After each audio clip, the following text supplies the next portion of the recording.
Bienvenidos a Bonita Radio. Esto no es un cuento, esta es la verdad. En breves segundos, la periodista Carmen Enita Acevedo estará con ustedes. Bonita Radio está disponible en Facebook, Instagram, X, Spotify, YouTube, iVoox y iTunes. Agradecemos a nuestros auspiciadores. Vega Coop, de tu lado siempre. Nuestras transmisiones son viables también gracias al apoyo de ustedes. Pueden enviar sus donativos accediendo a bonitaradio.net. Allí podrán realizar su aportación a través de PayPal o tarjetas de crédito. También pueden acceder a ATH Móvil Negocios y realizar un donativo a Bonita Radio o a Periodismo 21.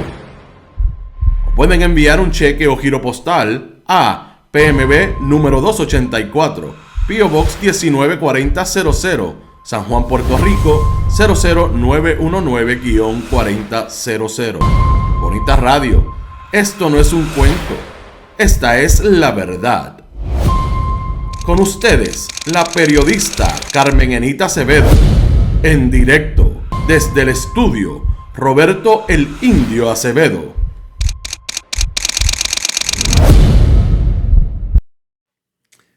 Buenos días, soy Pedro Cardona Roig, el urbanista, hoy por Carmen Enita Acevedo aquí en Bonita Radio, y esto es lo último. Como ustedes han estado viendo por los pasados días, hemos visto que la gobernadora ha estado cambiando de opinión en relación a la militarización de Puerto Rico. Y hemos visto cómo estas acciones de la gobernadora han levantado la opinión pública a favor y en contra. Y hoy vamos a estar tocando este tema. Por un lado, tenemos el titular del periódico Metro del 29 de agosto de 2025, donde la gobernadora Jennifer González Colón decía que descarta los proyectos militares nuevos en Puerto Rico.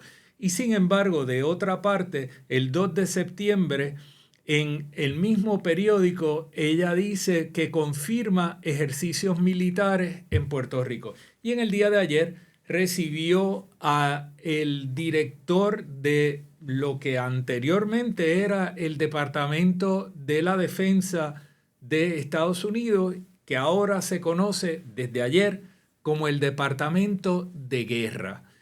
Y creo que es importante hacer una reflexión sobre todo esto que está sucediendo y sobre las implicaciones también del cambio de nombre de esa agencia.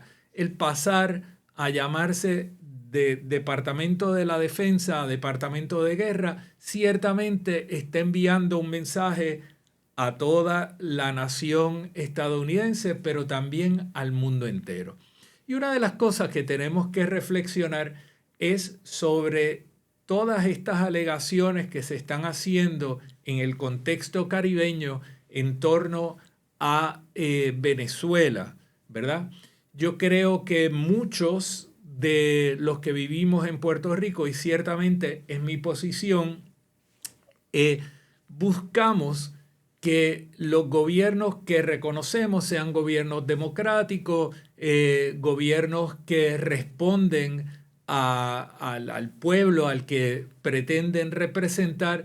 Y en el caso de Venezuela han habido unos serios cuestionamientos en cuanto a la forma en la que opera el gobierno de Venezuela y cuán democráticas han sido algunas de las decisiones que han tomado.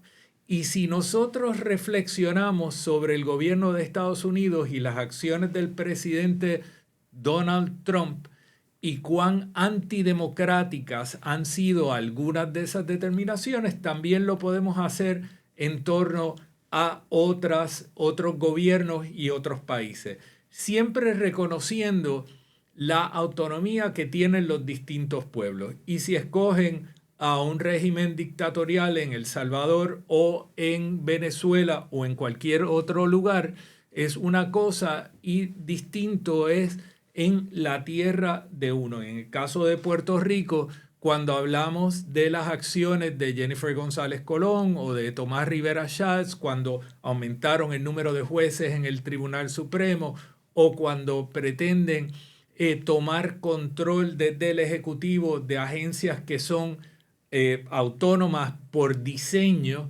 pues ahí tenemos que cuestionar esa acción que se excede en los límites que debe tener una democracia para el poder ejecutivo versus los poderes legislativos o judiciales. También lo tenemos que denunciar. Pero aquí lo que estamos viendo es que el gobierno de Donald Trump, un gobierno que ha tenido incidentes como el del 6 de enero, cuando había ganado las elecciones Joe Biden, que irrumpieron en el Capitolio, violentando el orden constitucional de esa nación, promovidos por Donald Trump y su grupo. Esa misma nación ahora está cuestionando la legitimidad y alega que existe un problema con Venezuela producto del narcotráfico, y tanto el presidente de Estados Unidos, Donald Trump, como su mímesis local, que es Jennifer González Colón, han declarado que el gobierno de Venezuela es un gobierno de un narcoestado. Y parecen olvidar tanto Jennifer González Colón como Donald Trump que el principal consumidor de la droga que viene en todo este hemisferio son los Estados Unidos, y que Estados Unidos tiene un problema muy serio con las drogas. Tiene un problema de consumo de fentanilo y toda una serie de otras drogas que se manifiesta en las calles de distintas ciudades de Estados Unidos. Y tenemos también problemas con el consumo problemático de fármacos.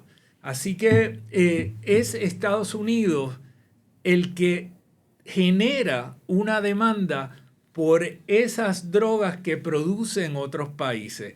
Y vemos una política muy desigual en la que dice, bueno, Venezuela, no podemos permitir que este narcoestado esté operando y envenenando a nuestra gente. Sin embargo, no vemos lo mismo del otro lado para atender la crisis que tiene con las drogas Estados Unidos. Yo no hablo de criminalizar la droga. Yo lo que hablo es poner en perspectiva el problema que tiene Estados Unidos y el desarrollar programas para atender la condición médica que tiene la población de Estados Unidos producto de esa dependencia y ese vínculo que tienen con las sustancias como las drogas ilegales y las drogas legales que están produciendo las distintas farmacéuticas, etcétera, en Estados Unidos. Y hemos visto cómo esto empieza a tener una manifestación aquí en Puerto Rico, la oposición a esta militarización de Puerto Rico, y lo vimos el pasado domingo en una manifestación que se dio frente a la base aérea Muñiz, y hay una convocatoria para próximamente otra manifestación frente, me parece que es a los portones del fuerte Buchanan. Y estaremos viendo cómo esto se va manifestando. Yo creo que el pueblo de Puerto Rico ha hecho expresiones a lo largo de su historia en contra de la presencia militar. Una de las más numerosas se dio para exigir la salida de la Marina de Vieques. Y esa manifestación tuvo la consecuencia de que se sacara la Marina de Vieques.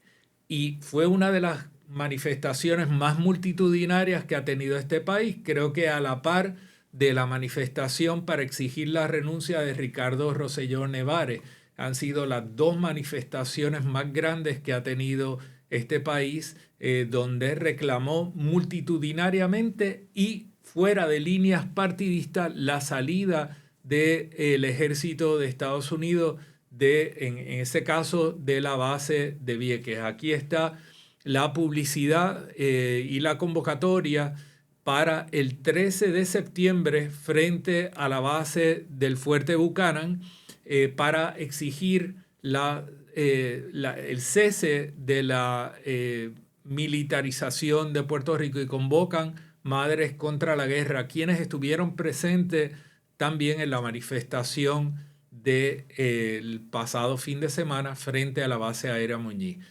Así que vamos a estar muy pendientes a esto y vamos a seguir comentando sobre este asunto, pero quería retomar un tema que estuvimos tocando ayer en torno al distrito de convenciones y el desarrollo de los terrenos al sur de la isleta de San Juan, en el área de Puerta de Tierra, en el que estuvimos hablando de Verónica Ferrajoli, estuvimos hablando de su rol frente a la Autoridad para el Distrito de Convenciones, y voy a traer a la conversación a el pasado presidente de la Junta de Planificación, el economista y planificador Luis García Pelati, para que sea parte de esta conversación.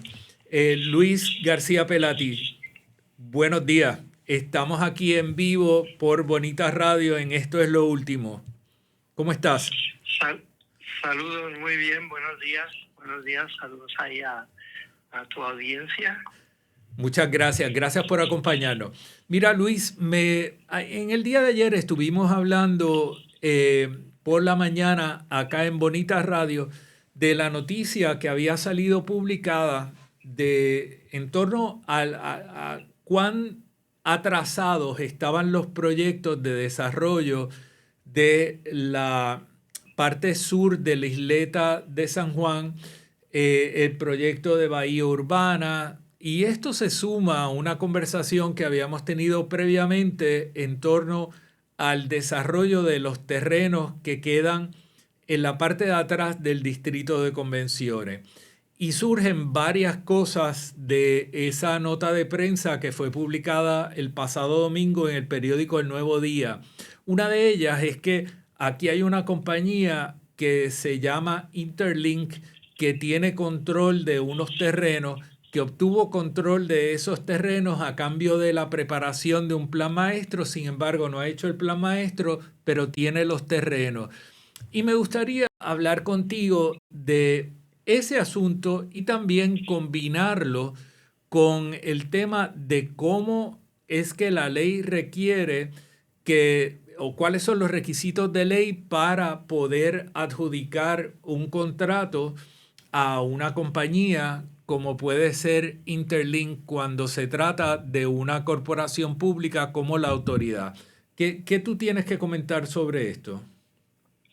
Mira, a mí lo increíble es que áreas tan importantes y sensibles de la capital de Puerto Rico y sus implicaciones sobre las actividades del club náutico, de todo lo que es el puerto turístico, no exista un plan público de qué se quiere estar haciendo con ella. De lo que sí tenemos claro es que hay un frente para lo que se llama lo que es el distrito de convenciones, pero no hay establecido una visión de qué se quiere hacer en esa parte de atrás, ¿verdad? Y aunque históricamente, y no sé si todos los radioescuchas saben, pero nosotros que estamos en el mundo de la planificación, desde el año 92 se han venido trabajando distintos planes para estos lugares, y lo que se quiere es tener, y lo que se debe necesitar es un orden. Los terrenos son públicos, ningún terreno público debe pasar a manos privadas sin el debido proceso de subasta. Debe ser competitivo. Siempre lo mejor es que sepamos qué queremos hacer con los terrenos, no dárselo a una persona para que decida qué va a hacer. Luis, tú has mencionado algo que me gustaría detenernos un momento porque es fundamental. Tú mencionas que el proceso debería ser competitivo. Y yo creo que este es un asunto que no se puede pasar por alto, porque la ley que crea la Autoridad para el Desarrollo del Distrito de Convenciones establece que los procesos tienen que ser competitivos.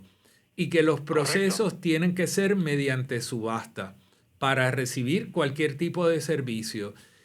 Y da la impresión, por la información a la que hemos tenido acceso, que no hubo un proceso competitivo para adjudicar en la preparación del plan maestro y tampoco hubo un proceso competitivo para adjudicar la subasta a la compañía Interlink. Pero además, y perdona que me extienda aquí, surge de la noticia que se publicó hace algunas semanas en el periódico El Nuevo Día que tampoco hubo un proceso competitivo en unas parcelas que fueron otorgadas a Prisa Group. Que eso sí, que es la empresa de estudio. Correcto. Y fue un proceso en el que Prisa Group presentó una oferta al Distrito de Convenciones y esa oferta se aceptó sin que haya sido procurada y sin que haya habido ningún tipo de competencia o anuncio público. Y eso preocupa. Sí, porque lo que se puede estar produciendo, ¿verdad?, en el desarrollo urbano es la acaparación, ¿verdad? Desde hace casi una década el grupo Prisa ha ido acaparando todo lo que ha sido el distrito, cualquiera que, ¿verdad? La realidad es que los últimos hoteles son de Prisa. No sé si la parcela otorgada que está colindante con unas áreas de comida fue la que se otorgó, ¿verdad? Y si algo es importante en las corporaciones públicas, el Distrito de Convenciones es una corporación pública, tiene un objetivo de desarrollo, pero es importante que los oyentes sepan que este proyecto del Distrito de Convenciones en un momento fue atacado en los tribunales por el grupo Fonalleda, y eso hizo, ¿verdad?, que cuando se resolvió el caso, creo que fue en el año 2001, durante estos pasados casi 25 años, se había estado respetando el plan ante la presión de un potencial demanda que se podría estar produciendo, pero todo esto en los últimos 4 o 5 años se ha roto, y como tú bien dices, en el caso de Bahía Urbana, tenemos lo mismo, tenemos un espacio que no se desarrolla. Es bien importante que los radioescuchas sepan que cuando el requerimiento de no dar una parcela a alguien, ¿verdad?, que no compita, que no sea competitivo, es porque nosotros, esos terrenos que son de todos los puertorriqueños, el objetivo es que el grupo que se lo gane haga lo que la regulación de uso del suelo requiere, pero que tenga la capacidad económica para poder hacer el proyecto. Y esto parecería ser, por la lectura, que el grupo que tiene la parte de Bahía Urbana, pues no ha podido conseguir los financiamientos. Lo que quiere decir es que le otorgaste un proyecto a una empresa que no tenía la capacidad financiera para hacer el proyecto. Luis, y tú has tocado ahí también otro tema que es importante. Nosotros tenemos las parcelas de joint venture alrededor de las estaciones del tren urbano, que esas parcelas fueron otorgadas previo a 1998 y sin embargo continúan estando en manos de unos desarrolladores que no las han desarrollado. El compromiso era que se les daba estas parcelas para que las pusieran a producir, crearan las unidades de vivienda, hicieran los espacios comerciales y sin embargo no los han hecho. Y en el caso de la isleta de San Juan, nosotros tenemos una condición similar donde se han otorgado unos aprovechamientos sobre unas parcelas a lo largo del Canal San Antonio y esas parcelas no han sido desarrolladas. Lo mismo con el distrito de Bahía Urbana. Y esas personas están reteniendo estas parcelas y sin embargo el pueblo de Puerto Rico no está recibiendo ni el beneficio económico ni el desarrollo que se alegaba que se quería y se deseaba para este lugar. Entonces, de esa noticia también surge, y bueno que hayas traído el caso de Fonalleda, que creo que es fundamental como contexto, porque aquí nosotros vemos un desarrollo comercial muy agresivo que va a competir directamente con ese desarrollo que languidece en Plaza Las Américas.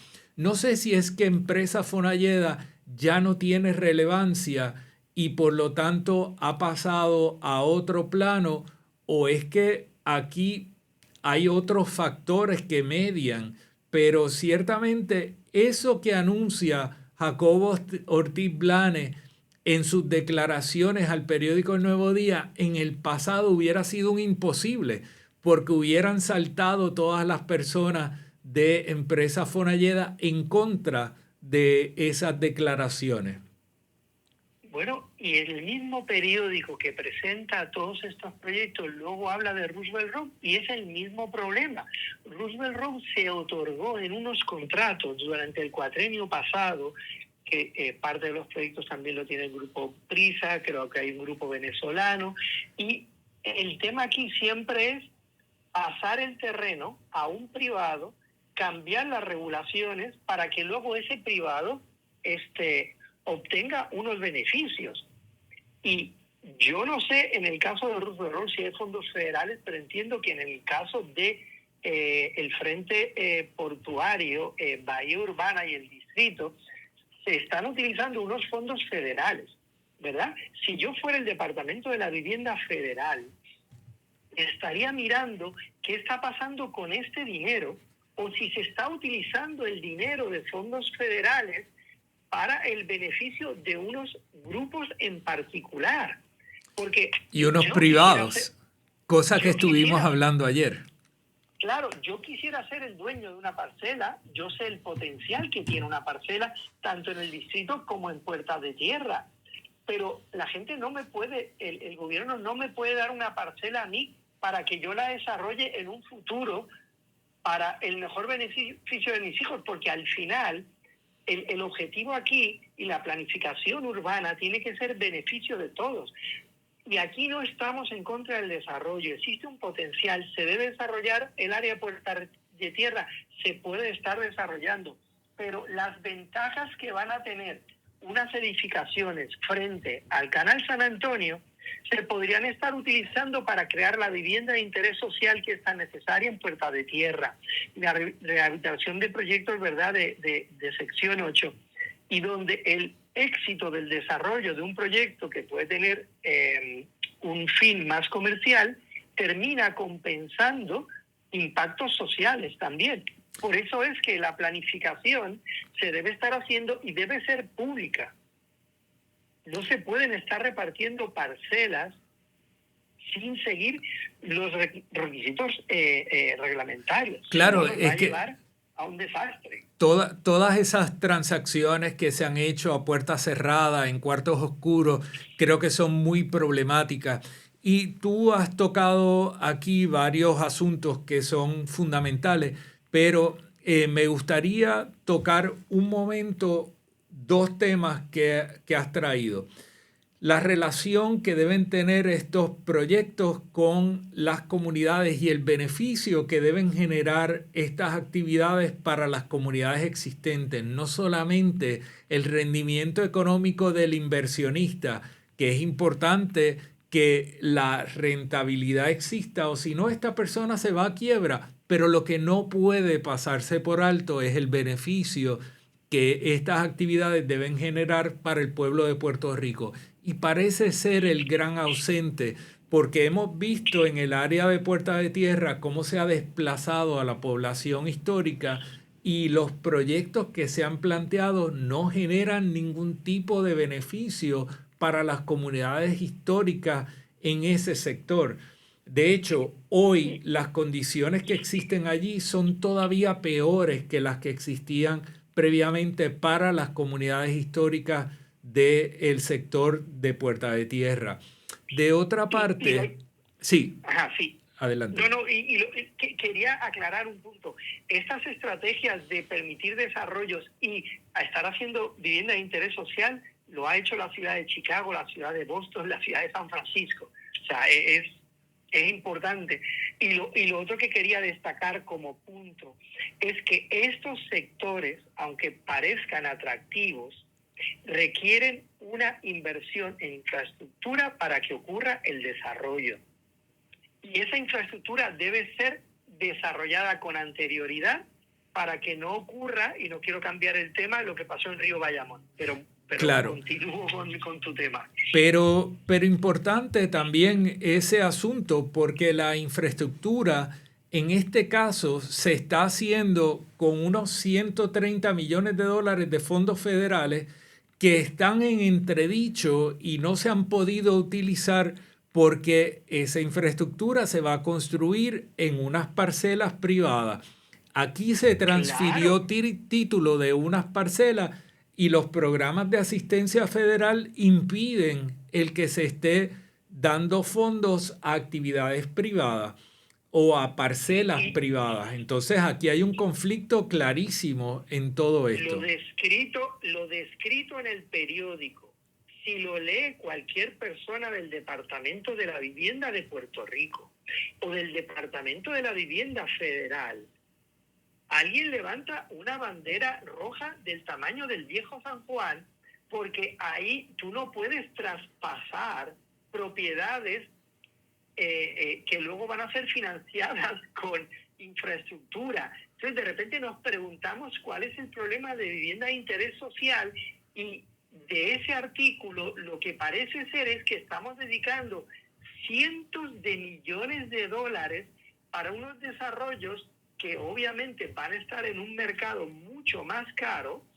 una importante transformación de la ciudad, pero no hay una finalidad pública. Y yo, si fuera alguien del Departamento de la Vivienda Federal, y si yo fuera alguien de los servicios que se están dando federal allí en la Chardón, pues estaría mirando estas transacciones, porque miren, esto es lo mejor. El desarrollo urbano siempre está asociado a los asuntos de corrupción. Pero Y verdadera. Pedro, y lo que quería decir era que las movidas que se han dado y están descritas por la que iba a ser la secretaria del Departamento de Estado, la casi ganadora, se prestan a que ahí puede haber un intercambio, porque hay gente que va a beneficiarse enormemente. Sus contratos y sus terrenos se han otorgado a mano, y cualquiera debería estar mirando a cambio de qué estas transacciones se han dado y por qué empresas y personas van a ser millonarias en el futuro. claro. Luis, Verónica Ferrajoli, como tú bien señalas, ha tenido señalamiento y claramente Verónica Ferrajoli no podía ser confirmada como secretaria de Estado cuando ella no había cumplido con su responsabilidad de rendir planillas en Puerto Rico como requiere la ley. Pero esta es la persona que se escogió para dirigir la agencia que vela por el cumplimiento de las agencias y los reglamentos en Puerto Rico. Esta es la persona que se escogió para dirigir la autoridad del Distrito de Convenciones. Esta es la persona que está casada con Francisco Domenech, quien es el fundador de Politank, quien es una empresa de cabilderos que continúa activa, que sigue generando mucha discusión pública. Y yo me pregunto cuál fue el propósito del comunicado de prensa que emitió Verónica Ferrajoli y que reseñó el periódico El Nuevo Día, porque la nota del Nuevo Día señala que esto responde a una comunicación escrita que dio Verónica Ferrajoli. Aquí hay algo que todavía nosotros no conocemos, pero que ciertamente conoceremos. Y yo pienso, tú mencionaste la calle Chardón y las agencias federales en la calle Chardón, y supongo que hacías referencia de la casa cuna de Wanda Vázquez, que es el Tribunal Federal, o la casa cuna de Tata Charbonnier, o la casa cuna de Julia Kelleher. Todas estas personas que por los chanchullos que hicieron desde el gobierno provocaron la intervención de los tribunales federales y culminaron en la convicción de estas 3 personas vinculadas al Partido Nuevo Progresista. Ahora vemos cómo se acercan nuevamente a esa dirección en la calle Chardón con lo que se describe en ese artículo del periódico El Nuevo Día, que hay que profundizar sobre algunos asuntos, pero hasta ahora huele muy mal lo que está en ese artículo. Yo no creo que haya gente que haya dormido bien el domingo al leerse este artículo. O sea, los conocedores, cuando yo me leí este artículo, entre la sorpresa y la depresión, ¿verdad? La depresión que se está repartiendo terreno sin pública subasta, yo a veces creo que desde el distrito de convenciones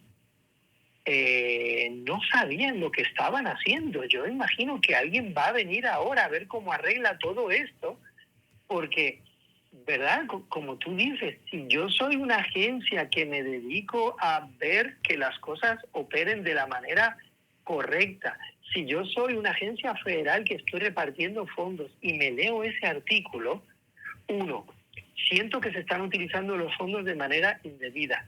Compruebo que se están repartiendo y otorgando parcelas sin el debido proceso. Y cualquiera que haya estudiado el proceso del desarrollo urbano en distintos lugares de los Estados Unidos, me voy a quedar en él, sabe que aquí existe la posibilidad que haya habido un intercambio, ¿verdad?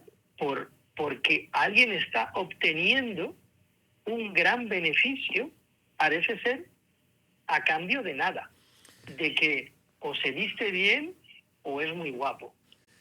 Sí, tú mencionaste también unos ejemplos de ciudades en Estados Unidos que han combinado desarrollos con la construcción, desarrollos de mercado con la construcción de vivienda de interés social, y ninguna de esas ciudades son ciudades comunistas, no son estados comunistas, que es lo que siempre alega el grupo vinculado al sector de desarrollo de vivienda aquí en Puerto Rico. Así que importante que esta combinación, esta transparencia, todas estas cosas existen en el mundo estadounidense y en otras partes del mundo, que deben ser el modelo a seguir, no el chanchullo, no la corrupción, no estos procesos en cuartos cerrados, en cuartos oscuros, que lo que generan al fin y al cabo es una llamada de madrugada en la puerta de los Federicos que les están diciendo: abra la puerta que nos lo vamos a llevar, póngase una batita que viene para el tribunal. Eso es lo que tenemos que evitar, no solamente por la vergüenza, porque es que en adición a esto le están robando al pueblo de Puerto Rico con estas acciones. Gracias, Luis García Pelati, por unirte a esta conversación en la mañana de hoy acá por Bonitas Radio, y ponlo en la nevera, gente, porque yo creo que esto va a tener cola. Gracias, Luis. Vale, saludos, buen día. Bueno, y siguiendo por acá, Rodrigo, si me puedes contactar con la próxima invitada, le dices que la voy a llamar en unos minutos, porque quería retomar un tema que Luis García Pelati trajo, ¿verdad? Que es el tema del redesarrollo de la base de Roosevelt Roads, que también ha estado en discusión en estos días, y mucha gente ha dicho que Ceiba tenía una economía extraordinaria cuando estaba la base militar, y Vieques también. Pero el economista José Caraballo Cueto ha puesto en entredicho esas declaraciones que algunas personas han hecho. Y entre otras cosas, José Caraballo Cueto, a través de su cuenta en X, dice que en Vieques la tasa de empleo en la población en el año 2003, que fue el año de cierre de la base militar, era de 24%. Y en el 2024 la tasa de empleo es 35%. O sea, con el cierre de las actividades militares en Vieques ha subido la participación en el empleo de esa población y ha subido por un 11%, que no es cosa menor. En el caso de la tasa de pobreza, pasó de ser un 65% a bajar a un 60%. Todavía cifras que son cifras que nosotros debemos mejorar, pero ciertamente, naturalmente y sin muchísimo esfuerzo, ha mejorado. En el caso de Ceiba, la tasa de empleo en Ceiba en el año 2004 era de 28% y la tasa de empleo en el 2024 es 35%. Así que ahí nosotros podemos ver que la actividad militar no genera un cambio en los índices de pobreza, tampoco genera un aumento en el empleo.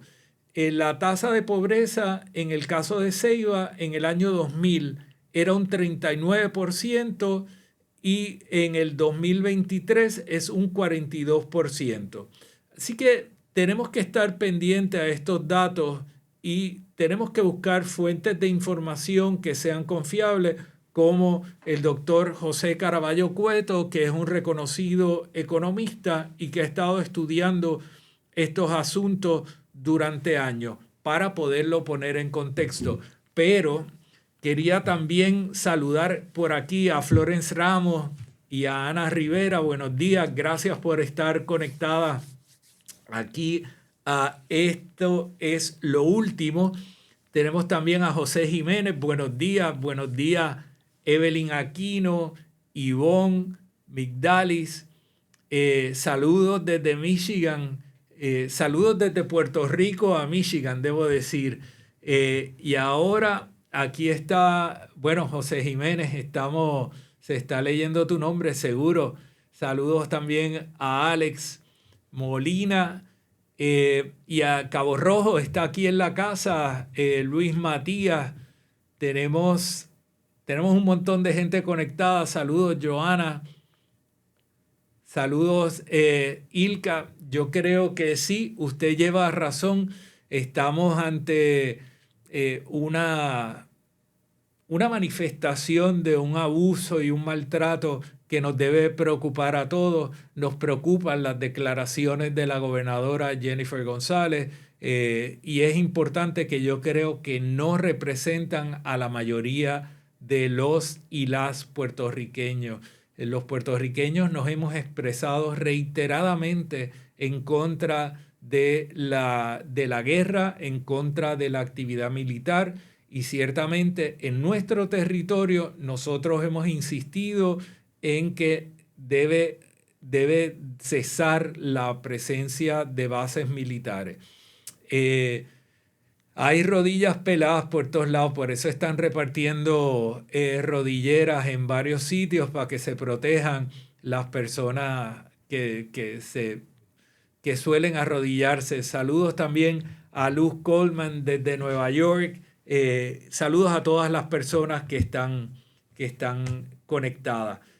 Sí, Irmita Vivaldi, Caraballo Cueto es José Caraballo Cueto, es la persona que yo cité, y creo que la deben chequear y darle seguir dentro de X para que puedan tener acceso a su información. Voy a contactar ahora a la licenciada Isabel Avisla-Imán, con quien me interesa continuar la conversación. Particularmente vamos a estar tocando el tema de el paseo peatonal y ciclista de Rincón, que lo hemos hablado en otras ocasiones. Ese paseo peatonal ha tenido una serie de retos legales y se llevó a los tribunales. Y tenemos en línea a la licenciada Isabel Avisla-Imán. Buenos días, Isabel. Buenos días. Gracias por tenerme de nuevo en Bonitas Radio. Estamos aquí en vivo. Esto es lo último y queríamos hablar contigo de la certificación que emitió la Autoridad de Carreteras y Transportación a la señora Carola Acún, relacionado a una solicitud que hicieron de certificación del expediente. Me gustaría comenzar, Isabel, con una puesta en contexto, ¿verdad? ¿A raíz de qué surge esta solicitud de certificación del expediente? Pues mira, la comunidad de Rincón se ha movilizado muy activamente desde aproximadamente febrero de este año, 2025, cuando comenzaron unas obras relacionadas con el paseo ciclista y peatonal de Rincón, las cuales no fueron parte de un proceso normal y corriente de notificaciones a colindantes, notificaciones a la comunidad, vistas públicas. Es un proyecto que adoleció de muchos cambios y en el proceso de esos cambios, pues las agencias concernidas han estado utilizando documentos relacionados con versiones previas del proyecto y simplemente un día empezaron a trabajar y eso causó revuelo en la comunidad. Teniendo entonces muy poco tiempo porque se obtuvieron unos permisos bajo el proceso de certificación que básicamente pues te omite el proceso normal y corriente de debido proceso de notificación y participación ciudadana.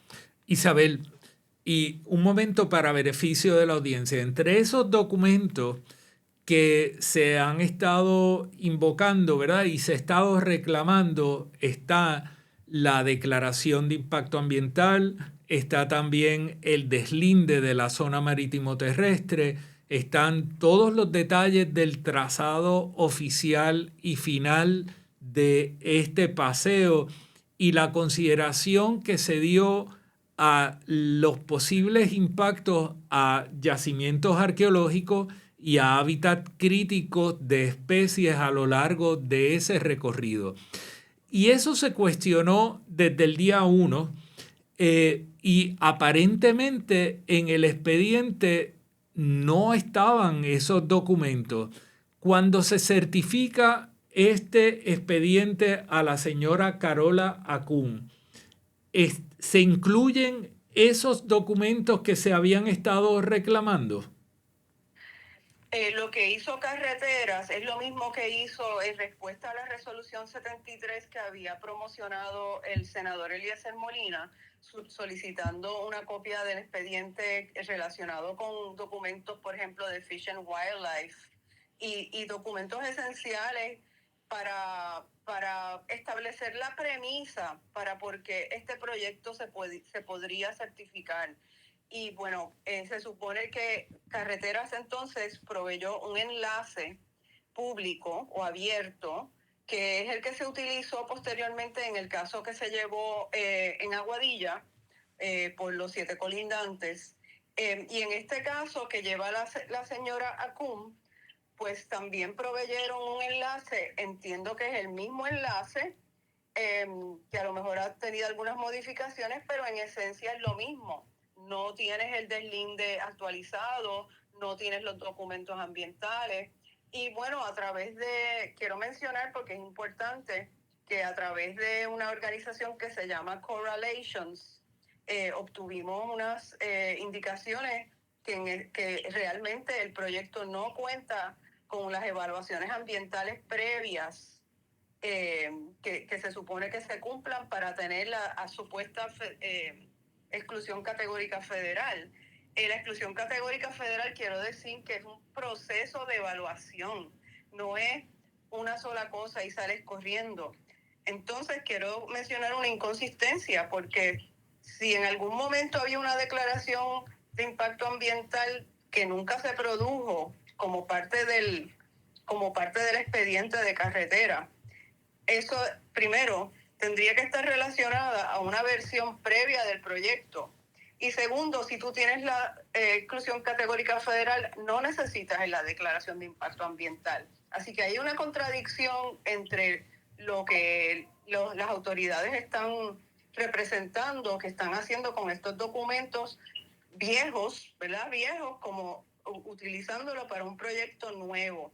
Así que hay un desfase y pues es incorrecto o falso utilizar estos documentos viejos que tienen que ver con el proyecto en una versión que no recorría por la costa para propósitos de obtener estos permisos para así construir, porque es construcción lo que están haciendo en la costa. Isabel, licenciada Avis Laimán, es que nos conocemos hace muchos años y por eso me refiero a ella con familiaridad, pero la licenciada Avis Laimán es la abogada de los 7 colindantes y estuvo llevando el caso. Y uno de los señalamientos que se hizo por parte de la licenciada durante la vista que se dio en el tribunal era que con el contenido que reflejaba el expediente que pusieron en manos del legislador Eliezer Molina a raíz de la solicitud de información que hizo el Senado de Puerto Rico, no era posible otorgar los permisos para las actividades de construcción en este lugar. Y eso queda confirmado con la certificación que hace la autoridad de carretera de que el expediente de este caso está completo, o que ese expediente que tramitaron a la señora Carola Acún constituye el expediente del caso, por ende lo que sirvió de base para las autorizaciones que se concedieron para la construcción de este proyecto. Para que ustedes entiendan, esto lo que quiere decir es que estamos ante una construcción ilegítima, una construcción que no ha tenido las evaluaciones que requiere nuestro ordenamiento y que por lo tanto es altamente probable que esto esté generando un daño ambiental, una disrupción de un yacimiento arqueológico sin que hayan las medidas de control adecuadas y un proyecto que es distinto a lo que estaba plasmado en los planos. Así que originalmente, o sea que esto es una situación sumamente peligrosa y hay que reconocer el mérito del grupo Correlations, también todos los grupos comunitarios de Rincón que han estado activamente detrás de este proyecto para buscar que se haga, pero se haga de una manera correcta y adecuada,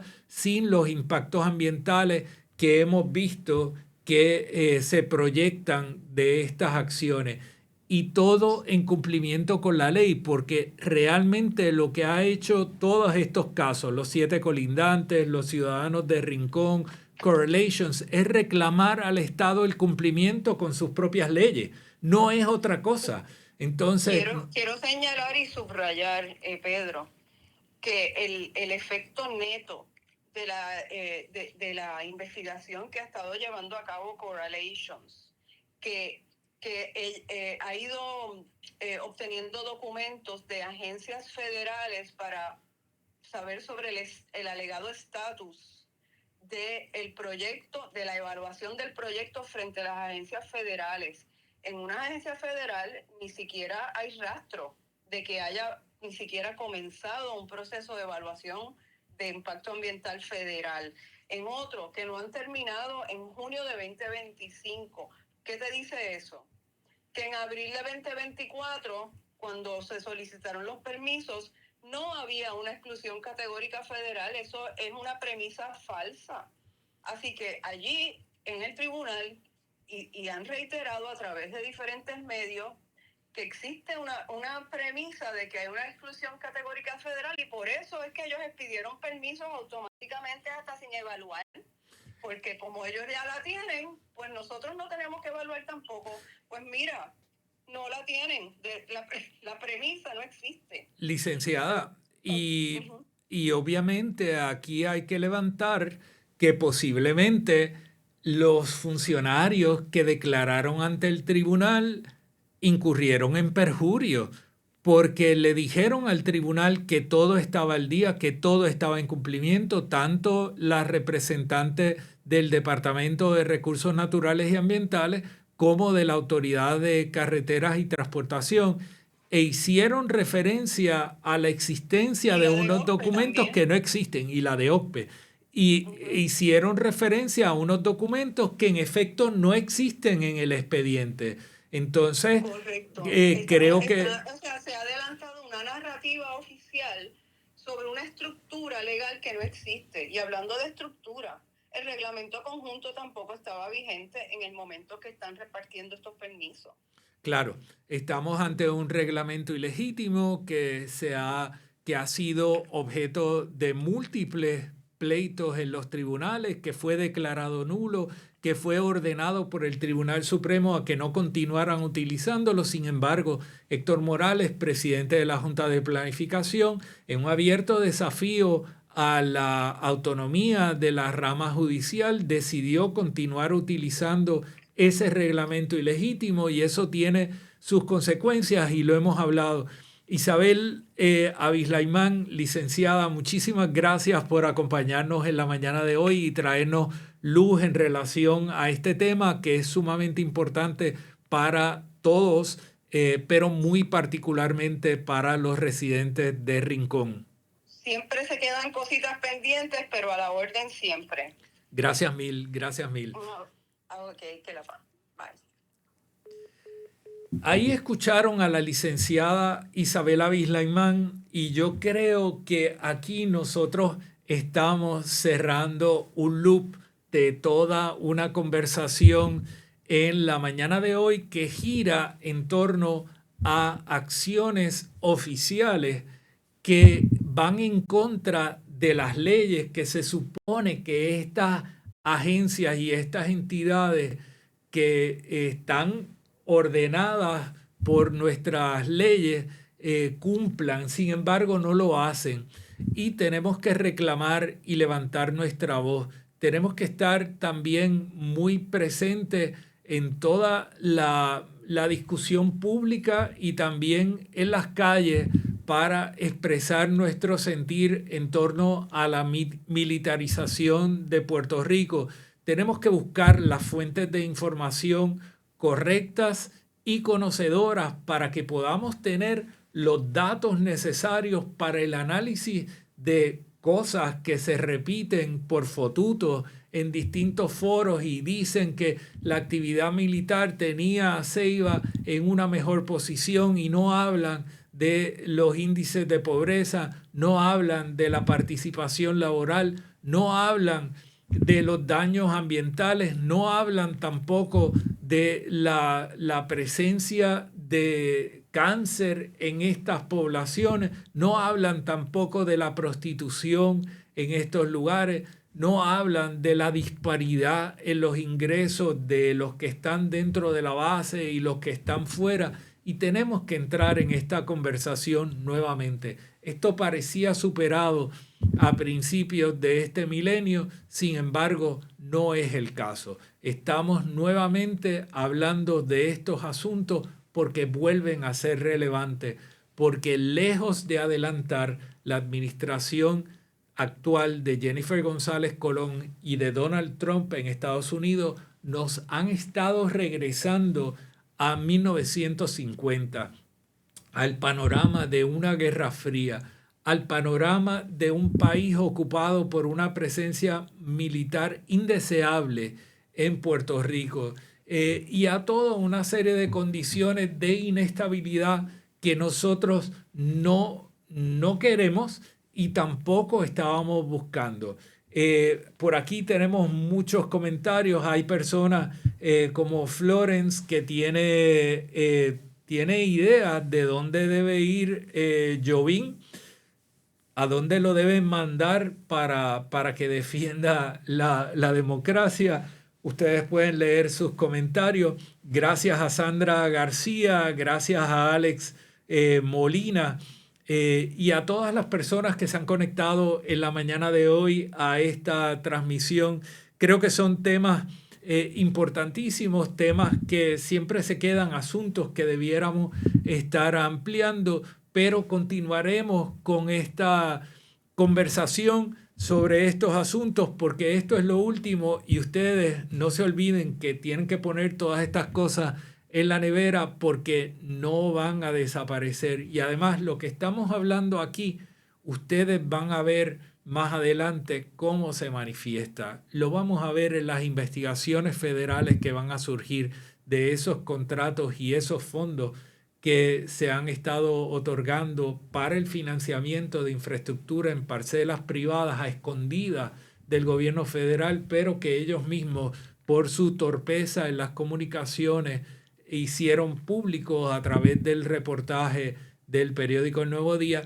Y cuando empecemos a mirar la relación entre los funcionarios que ocupan las posiciones en la Junta del DMO, en la Junta de la Autoridad para el Desarrollo del Distrito de Convenciones y en otras entidades, y los vínculos que tienen con los diseñadores, con los arquitectos, los ingenieros, los desarrolladores, ahí vamos a poder construir el cuadro completo, y es un cuadro de terror que yo me imagino que los funcionarios federales tienen que ya estar construyendo ese mapa de relaciones, y seguramente nosotros vamos a estar viendo en los próximos meses eso que les decía, ese tocado de puerta en la madrugada por esa entidad federal de 3 siglas diciéndole abre la puerta y vamos para adentro. Así que gracias, gente, les agradezco la sintonía, le agradezco también a Bonita Radio la consideración y el espacio, y le deseamos a la compañera Carmen Enida Acevedo unas buenas vacaciones. Me despido por acá.